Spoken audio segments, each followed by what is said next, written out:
Doug, let's just go back over what came out of that meeting. And I think what we saw is the limitations that NATO actually faces. Absolutely. I mean, despite those very strong words to Vladimir Putin, and not mincing his words at all, saying this is Putin's war, a war he has chosen, at the same time, Jens Stoltenberg is basically reminding the world of what NATO's mission is. It is a defensive alliance, not an aggressive alliance, as he puts it. And what does that mean? That means he's laying down the limits of exactly what NATO can do when a state such as Russia, led by an increasingly insular, paranoid leader, wages a war of aggression against a neighbor that is not, even if it aspires to be, but is not a member of NATO. What can you do? Well, he said what NATO can do and has been doing. It can send weapons. It can, as it has been doing since 2014, it can help train and better equip the Ukrainian army. It's a much different army, a better prepared army than it was 8 years ago when Russia first annexed Crimea and then subsequently occupied eastern Ukraine and Donbass area.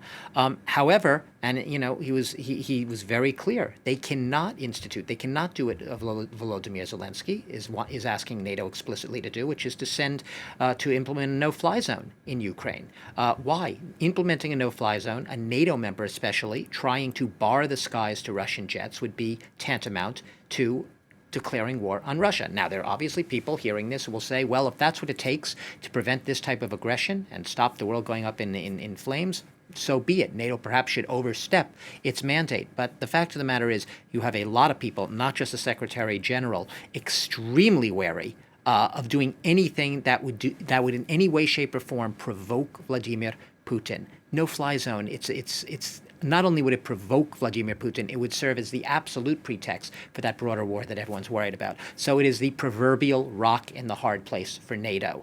It is stuck with wanting to support Ukraine, wanting to thwart this invasion, thwart what he calls the war of aggression by Putin, and yet not able to do it by virtue of the very definition of NATO as a defensive alliance that can only come to the military aid with soldiers and forces of its own members.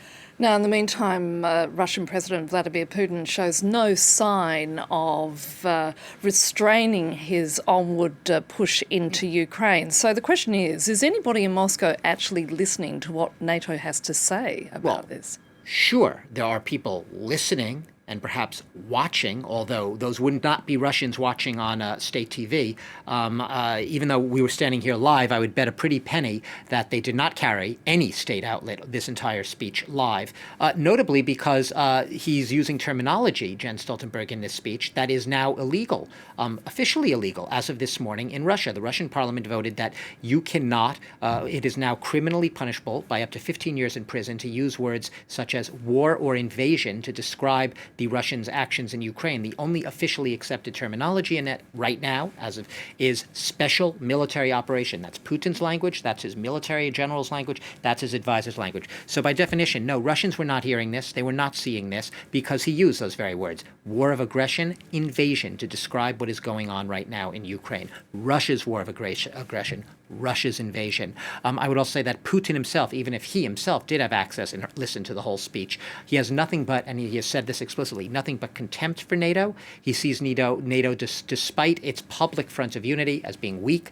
and divided. He doesn't see it as a direct threat to him, even though the public discourse in Russia is that NATO is encroaching on Russia and presenting an existential threat to its very existence. Douglas Herbert, thanks for that analysis.